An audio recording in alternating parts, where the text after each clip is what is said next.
Salam SN, ketemu lagi dengan saya Agus Harizal Alushikmat, pemimpin redaksi Suara Nusantara dan koran sn.com. Dan masuk episode ke-166 hari di Jumat 23 Juni 2023, kita episodenya Ulas Berita. Dan seperti biasanya Ulas Berita saya ditemani redaktur pelaksana Dedi Suhendra. Assalamualaikum Ded. Waalaikumsalam Kak. Dan kita langsung Ulas Berita Ded ya, karena hari ini Jumat adalah terbitan terakhir ya minggu ini. Kebetulan Suara Nusantara terbit ya edisi cetak, saya perlihatkan nanti ya. Tim kreatif bisa lihat ya, dan nanti diperlihatkan PDF-nya ya tim kreatif. Oke, ini adalah Suara Nusantara edisi cetak Jumat 23 Juni 2023. Dan Dedi mengambil HL dengan judul Dispora Harus Tanggung Jawab. Ini maksudnya apa, Dedi? Silakan. Oke Kak, kita mengambil judul tersebut komentar dari pengamat hukum Sumsel Ibu Sri Sulastri terkait penyidikan dugaan korupsi, kolusi dan nepotisme atau KKN di KONI Sumsel tentang pencairan deposito dan uang atau dana hibah Pemda Provinsi Sumsel serta pengadaan barang bersumber APBD tahun anggaran 2021 yang kini penyidikannya sedang dilakukan oleh Kejati Sumsel Kak ya. Oke. Di mana dalam berita ini kita angkat judul tersebut dari keterangan pengamat hukum Ibu Sri Sulastri bahwa Dispora Sumsel selaku pihak pemberi dana hibah kepada KONI Sumsel harusnya melakukan pengawasan dan kontrol terkait dana hibah yang diberikan Kak ya. Untuk itu Ibu Sri Sulastri karena Kejati Sumsel turun melakukan penyidikan dugaan kasus ini, maka Dispora harus tanggung jawab. Begitu kata Ibu Sri Sulastri Kak. Oke, menarik juga ya statement dan komentar dari Ibu Sri Sulastri. Selain itu apa lagi komentar Ibu Sri Sulastri? Silakan Dedi. Ya, Ibu Sri Sulastri juga berkomentar bukan hanya Dispora Kak ya. Ibu Sri Sulastri berharap Kejati Sumsel juga memproses pihak penerima dana hibah, dalam hal ini KONI Sumsel. Sebab dikatakan Ibu Sri Sulastri kedua belah pihak yaitu pihak Dispora dan juga KONI Sumsel keduanya harus dimintai pertanggungjawaban Kak. Masih ada lagi Dedi komentar Ibu Sri Sulastri yang kita terbitkan dalam berita hari ini? Ya, Ibu Sri Sulastri pada intinya meminta Kejati Sumsel menuntaskan penyidikan perkara ini Kak. Oke, sebelum kita lanjut ke ulas berita berikutnya, kita sapa dulu Ibu Sri Sulastri ya. Assalamualaikum Ibu Sri Sulastri, semoga selalu sehat ya Bu ya, dan terima kasih ya sudah menjadi narasumber tetap Suara Nusantara ya. Terkait dugaan korupsi ini Dedi ya, tentu ada keterangan dari Kejati Sumsel ya, lewat Kapenkum. Apa keterangan dari Kapenkum? Silakan Dedi. Dari keterangan Kasih Penkum Kejati Sumsel Fani Yulia Ekasari SAMH Kak ya, bahwa dalam penyidikan dugaan kasus korupsi KONI Sumsel tahun 2021 ini, tim Jaksa Tindak Pidana Khusus Kejati Sumsel telah memeriksa sejumlah saksi Kak ya, di mana dikatakan Kasih Penkum saksi tersebut diantaranya mantan Kadispora Sumsel saat itu dan juga sejumlah pihak dari KONI Sumsel, diantaranya Ketua KONI Sumsel Kak. Ketua KONI Sumsel Henry Zainuddin ini Ded ya? Kak, ya. Oke Ded, selain itu saksi lain masih diagendakan nampaknya Ded ya, menurut keterangan dari Kapenkum. Silakan Dedi. Iya Kak, keterangan dari Kasih Penkum Kejati Sumsel untuk ke depan pemeriksaan para saksi masih tetap diagendakan pemanggilannya guna dilakukan pemeriksaan oleh tim Jaksa Penyidik Tindak Pidana Khusus Kejati Sumsel Kak ya. Seperti kita ketahui juga bahwa dalam penyidikan dugaan kasus ini Ketua KONI Sumsel Henry Zainuddin pernah diperiksa sebagai saksi Kak ya. Kemudian mantan Kadispora Sumsel Yusuf juga pernah diperiksa sebagai saksi oleh Kejati Sumsel. Saat kita wawancarai di Kejati Sumsel untuk Ketua KONI Sumsel Henry Zainuddin Kak ya, dia mengakui sudah 2 kali diperiksa oleh Kejati Sumsel sebagai saksi. Di mana dikatakan Henry Zainuddin bahwa dalam pemeriksaan di Kejati Sumsel tersebut sebagai saksi, dirinya ditanya terkait pencairan deposito dan proses pencarian dana hibah Kak. Kemudian untuk ketua mantan Dispora Sumsel, mantan Kadispora Sumsel Yusuf yang kita wawancarai di Kejati Sumsel Kak ya, usai dia diperiksa juga mengakui telah diperiksa sebagai saksi oleh Kejati Sumsel sebanyak 3 kali Kak ya. Dia juga mengatakan bahwa mengakui bahwa dugaan kasus korupsi yang kini sedang dilakukan penyidikan oleh Kejati Sumsel saat dirinya masih menjabat sebagai Kadispora Sumsel tahun 2021 Kak. Dan kita ulas berita sore hari ini terhadap berita-berita yang sudah terbit ya di Suara Nusantara dan koran sn.com. Dan untuk penonton Lesa SN yang penasaran, silakan klik koran sn.com. Masih terkait dugaan korupsi KONI Sumsel 2021 Ded ya. Kita semalam ya menurunkan berita online ya, tapi khusus online ada kita komentar dari Pak Susno ya. Iya benar. Terkait dugaan korupsi ini. Apa beritanya? semalam, Ded? Iya, Masih Kak. ingat, Dedi? Masih ingat, Kak. Kita buat 2 berita, Kak ya. Ya. Di mana yang pertama kita mengangkat komentar Pak Susno Duaji terkait meminta Kejati Sumsel untuk menuntaskan penyidikan dugaan kasus korupsi ini, Kak ya. Karena menurut Pak Susno Duaji harusnya KONI Sumsel itu membuat prestasi, Kak ya, kok malah dana yang ada diduga dikorupsi, begitu kata Pak Susno Duaji.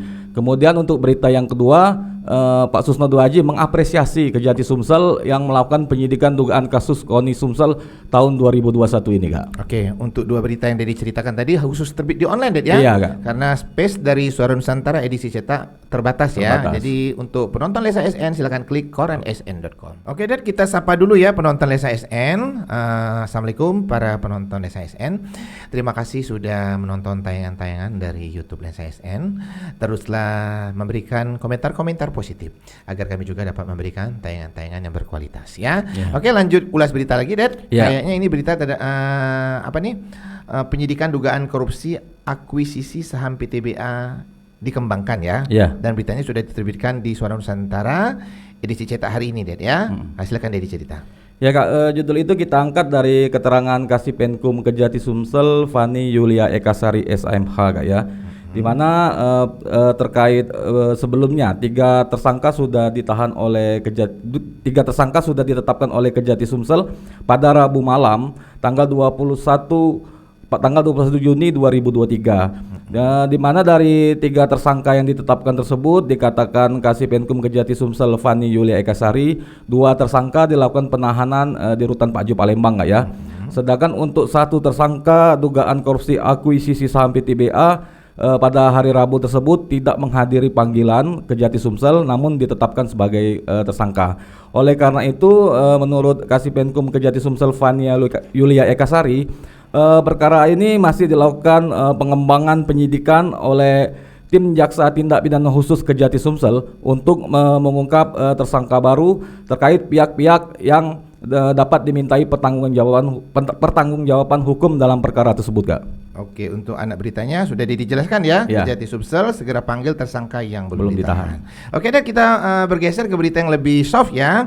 Kali ini mungkin berita pemerintah pembangunan dari Banyuasin ya, Ded ya. Tentang Harganas. Silakan Dedi cerita. Oke, dengan judul Harganas ke-30 di Banyuasin akan dihadiri Presiden dan 10.000 peserta. Harganas sendiri merupakan kepanjangan dari Hari Keluarga Nasional. Kemudian untuk subjudulnya kita angkat dengan subjudul Haji Asqolani berstatement untuk Indonesia Maju SDM Unggul.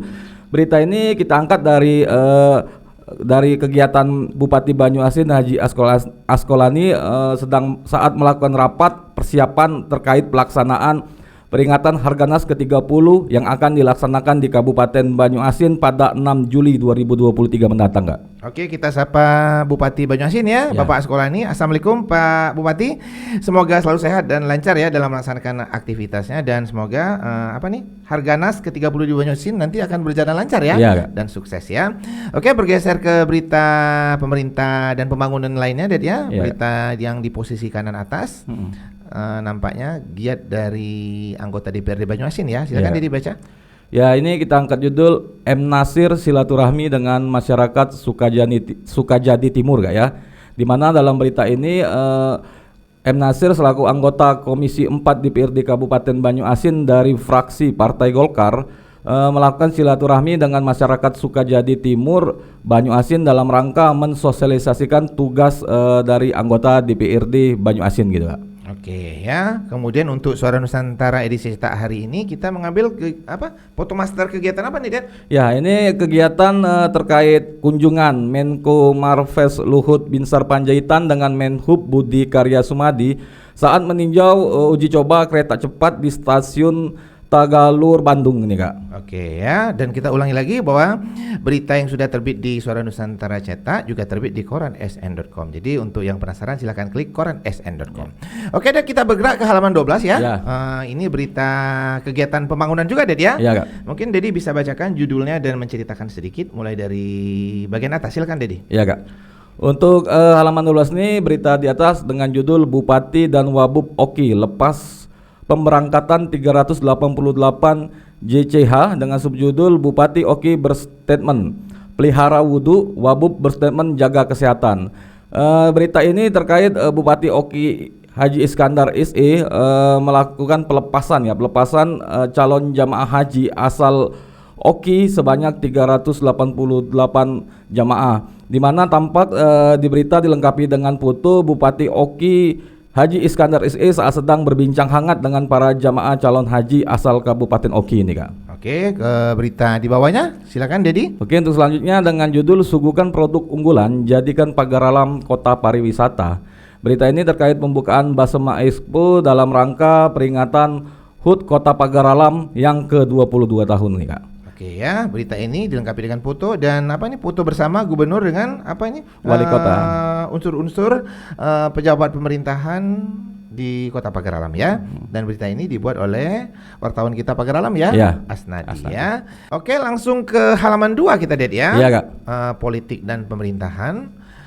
Silakan Dedi baca judul-judulnya saja. Silakan Dedi. Oke, Kak, untuk judulnya TPP dan gaji ke-13 ASN 4 lawang akan segera cair. Kemudian ada berita dengan judul harga beras di Oku tembus 11.000 per kilogram. Kemudian ada berita dengan judul beri pendampingan administratif tim Monef Kemenkumham Sumsel kunjungi UPT Oku Raya. Oke, bergerak ke halaman 3 Ded ya. Iya, Kak. Halaman 3 ini berita giat pembangunan juga kayaknya Ded ya. Silakan Dedi baca judul-judulnya saja. Oke, untuk halaman 3 dengan judul berita Rapat Paripurna Istimewa HUT Pagar Alam ke-22 berlangsung hikmat. Kemudian ada berita dengan judul Wadah Silaturahmi Rakor Komwil 2 Apeksi Sumbaksel sukses digelar di Pagar Alam. Selanjutnya ada berita dengan judul ada berita dari kegiatan PLN ini ya, dengan judul GBK terang benderang PLN sukses layani laga timnas melawan Argentina tanpa kedip. Terakhir di bawah ada berita tentang kegiatan PT Pusri Palembang ini, Kak. Lanjut ulas berita lagi kita Dedi ya. Iya, Kak. Dan kali ini masuk ke halaman 6 ya, halaman Kota Musi. Silakan Dedi bacakan judul-judulnya saja. Oke, untuk halaman 6 dengan judul berita Pemkot Palembang gandeng Basnas bantu warga bedah rumah. Kemudian ada berita dengan judul Wakil Wali Kota Palembang buka mini soccer Darussalam Wali Kota Cup 2023. Oke, langsung ke halaman 7. Dedi, silakan baca judul-judulnya saja. Oke, Kak, untuk halaman 7 dengan judul berita Pemkab Lahat berikan bantuan kendaraan operasional untuk Ponpes. Kemudian ada berita PLN UP3 Lahat jalin sinergi dengan Kejaksaan Negeri Lahat. Selanjutnya ada berita dari Muara 2 Oku Selatan dengan judul penyelenggaraan Gebiar FDR dihiasi seni tari dan budaya. Dan terakhir ada berita dari Indralaya dengan judul ribuan pemilih berkurang dalam DPT OI untuk pemilu 2024.